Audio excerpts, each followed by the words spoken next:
विष्णु भगवान की कथाएं। क्या आप बद्रीनाथ की कहानी जानते हैं? ये वो जगह है जहाँ शिव और पार्वती रहते थे।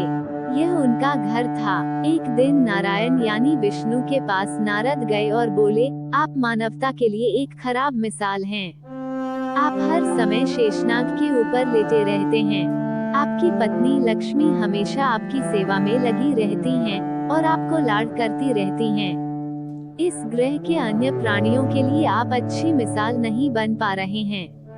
आपको सृष्टि के सभी जीवों के लिए कुछ अर्थपूर्ण कार्य करना चाहिए। इस आलोचना से बचने और साथ ही अपने उत्थान के लिए भगवान को भी ऐसा करना पड़ता है। विष्णु तप और साधना करने के लिए सही स्थान की तलाश में नीचे हिमालय तक आए। वहां उन्हें मिला बद्रीनाथ, एक अच्छा सा छोटा सा घर जहां सब कुछ वैसा ही था जैसा उन्होंने सोचा था। साधना के लिए सबसे आदर्श जगह लगी उन्हें ये। वो उस घर के अंदर गए। घुसते ही उन्हें पता चल गया कि यह तो शिव का निवास है और वह तो बड़े खतरनाक व्यक्ति हैं।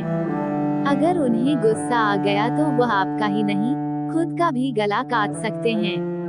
ऐसे में नारायण ने खुद को एक छोटे से बच्चे के रूप में बदल लिया और घर के सामने बैठ गए। उस वक्त शिव और पार्वती बाहर कहीं टहलने गए थे। जब वे घर वापस लौटे तो उन्होंने देखा कि एक छोटा सा बच्चा जोर जोर से रो रहा है।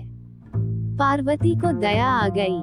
उन्होंने बच्चे को उठाने की कोशिश की। शिव ने पार्वती को रोकते हुए कहा, इस बच्चे को मत छूना।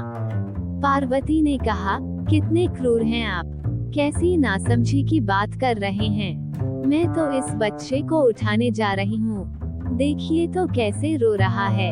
शिव बोले, जो तुम देख रही हो उस पर भरोसा मत करो। मैं कह रहा हूँ न, इस बच्चे को मत उठाओ। बच्चे के लिए पार्वती की स्त्री सुलभ मनोभावना ने उन्हें शिव की बातों को नहीं मानने दिया। उन्होंने कहा, आप कुछ भी कहें, मुझे कोई फर्क नहीं पड़ता। मेरे अंदर की माँ बच्चे को इस तरह रोते नहीं देख सकती। मैं तो इस बच्चे को जरूर उठाऊंगी। और यह कहकर उन्होंने बच्चे को उठाकर अपनी गोद में ले लिया।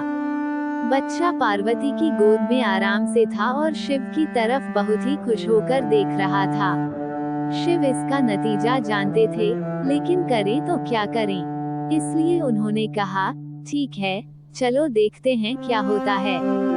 पार्वती ने बच्चे को खिला पिलाकर चुप किया और वहीं घर पर छोक खुद शिव के साथ गर्म पानी से स्नान के लिए बाहर चली गईं।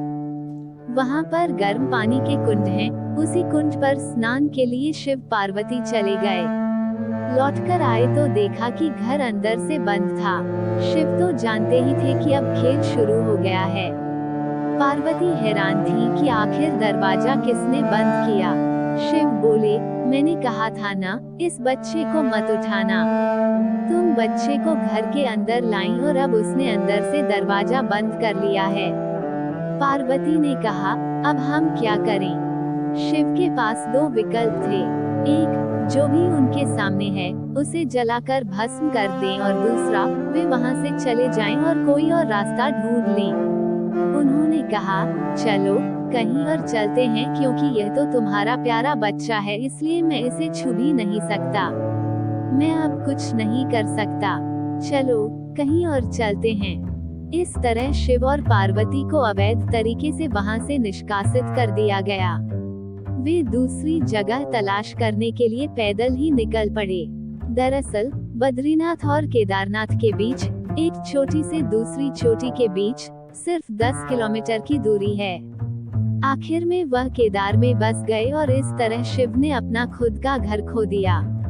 आप पूछ सकते हैं कि क्या वह इस बात को जानते थे? आप कई बातों को जानते हैं, लेकिन फिर भी आप उन बातों को अनदेखा कर उन्हें होने देते हैं।